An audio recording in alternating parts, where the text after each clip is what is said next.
Ahead of the 2025 British MotoGP, the Ducati Lenovo team paddock is abuzz with activity. It's not just about who is the fastest on the track, it's also about who can survive the mounting internal pressure. One of the most interesting voices came from the sensational young rider, Pedro Acosta. The Red Bull Gasgas Tech 3 rider revealed his thoughts on the main cause of Pecco Bagnaia's failure in the first half of the season. What did Acosta think was the main cause of Bagnaia's failure in the first half of the season? Let's discuss it. Since Marc Marquez arrived at the beginning of the 2025 season, the atmosphere in the Ducati garage has changed completely. What used to be Bagnaia's sole base is now divided into two. Several top Ducati engineers who initially only supported Pecco are now involved in Marquez's program. On the track, the statistics speak for themselves. Marquez leads the standings with 171 points, while Bagnaia has only collected 118. Marquez has also recorded 6 sprint wins and 3 full wins, numbers that have overturned many people's expectations. Bagnaia is Ducati's big star. He led them to end their decade-long curse of not winning world titles. However, as Carlo Pernat said, in MotoGP, there is no place for sentimentality. If you are slower, you will be eliminated, no matter how many titles you have. Nevertheless, Pedro Acosta cautioned the public and observers against dismissing Pecco Bagnaia from the hunt for victory or the world title this season too easily. We're talking about a rider who has mastered the Ducati for 2 consecutive years, a 2-time world champion who knows how to control the bike in various situations, said the Red Bull Gasgas Tech 3 rider.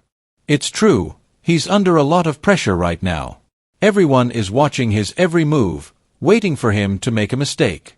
But don't forget, he's also the type of rider who can rise suddenly and surprise anyone on the track. Acosta knows very well how difficult it is to compete with Ducati's power. In the free practice session at Silverstone, he failed to advance directly to Q2, losing by a narrow margin to his compatriot, Fermin Aldeguer. Nevertheless, the young Spaniard is confident that the real story will be revealed in the main race.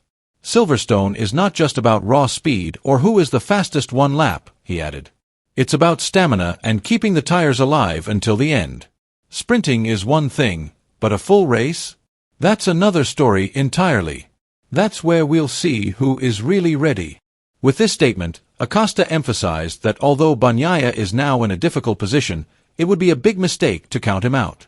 Senior MotoGP observer Carlo Pernat also addressed the hot topic currently circulating in the paddock, the rumor that Pecco Bagnaia will leave Ducati before the end of his contract. According to Pernat, Bagnaia's situation is complicated, but that doesn't mean his career is over. Pecco currently has the best bike on the grid and a teammate who is also his biggest rival. If he manages to beat Marc Marquez over the course of a full season, he will be recognized as a true legend, not just a world champion, Pernat said confidently. However, Pernat emphasized that losing to Marquez would not be a disaster for Bagnaia. Losing to Marc is not a disgrace, he said. He has an extraordinary ability to psych out his opponents, but he is also a protective figure. Losing to him doesn't make you look weak or like a failure. On the contrary, it shows how strong and dangerous your opponent is, he explained. Furthermore, Pernat emphasized that Ducati currently needs Bagnaia not only from a technical perspective, but also symbolically. Pecco is the face of Ducati in the modern era. He is the rider who ended the manufacturer's long dry spell after Casey Stoner's glory days.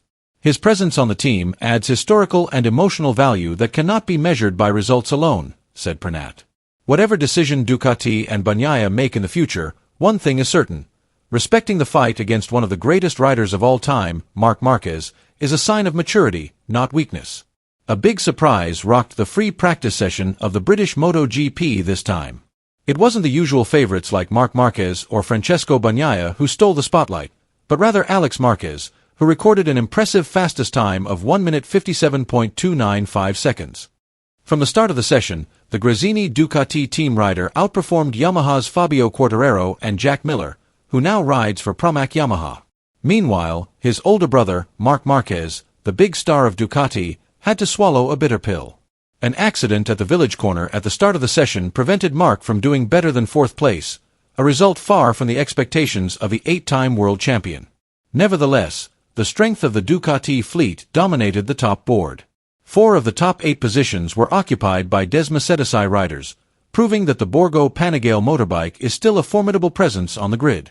Bagnaia only managed to rise to 7th place at the end of the session, which was enough to advance directly to Q2. Conversely, intense drama unfolded in the battle for Q2 positions. Pedro Acosta, who had performed brilliantly in several earlier races this season, had to settle for Q1 after narrowly losing to the impressive rookie Fermin Aldeguer. This makes the competition even more intense and confirms that MotoGP 2025 is not only about big names but also about seizing every opportunity. The Silverstone track is one of the longest and fastest on the MotoGP calendar, and it is also one of the most technical. With a combination of fast corners, flowing sectors, and several hard braking points, this circuit demands a perfect balance of top speed, cornering stability, and acceleration. With the raw power of the Desmosedici engine, known as the king of top speed, Ducati is clearly superior on paper. Gigi Dall'Igna's ongoing refinement of the aerodynamic balance makes Ducati not only a monster on the straightaway, but also increasingly agile in technical sectors. However, don't underestimate Yamaha. Though it stumbled at the beginning of the season, the Iwata manufacturer is showing signs of revival, thanks especially to Fabio Quartararo and Jack Miller, who adapted their racing styles to the YZR M1's character. Meanwhile, KTM faces a big challenge. Last year, they dominated stop-and-go circuits that demanded hard acceleration and braking. However, Silverstone requires a bike that can smoothly navigate fast corners. The Austrian team is still trying to find the ideal setup that will allow their RC16 to be competitive on this type of track. However, technical analysis alone is insufficient without considering the weather. Silverstone is known for its unpredictable weather. The sun may shine brightly in the morning and be replaced by heavy rain or strong winds in the afternoon. These sudden changes can alter the track's character. This is where Marc Marquez's experience could be a secret weapon. The veteran rider is known for his ability to adapt to all conditions. Meanwhile, Francesco Bagnaia must regain his confidence after several unsatisfactory results if he wants to maximize the potential of his Desmosedici. The internal situation at Ducati is heating up like a battlefield inhabited by two kings with their own crowns. Marc Marquez is a phenomenal rider who brings an aura of a world champion, a wealth of experience, and the extraordinary ability to maximize the potential of a motorbike in any condition. On the other side stands Pecco Bagnaia, the defending champion and golden boy of the Red Bologna team. He has brought Ducati back to glory, becoming a symbol of the Italian manufacturer's revival after years of title drought. Now, these two great powers share a garage. One wrong step, and this fragile balance could collapse. If Ducati fails to balance the egos, ambitions, and interests of these two stars, one may have to leave earlier than planned, which could lead to internal conflict and divide the team. However, if Ducati succeeds in combining the strengths of these two riders, the team will have a great opportunity to establish an era of absolute dominance, perhaps one that has never been seen in MotoGP history. The big question this weekend is heating up. Who will emerge victorious at Silverstone? Will Marquez triumph again, proving that he is the true master of the track? Can Bagnaia silence the doubters and prove that Ducati is still his? Leave your thoughts below.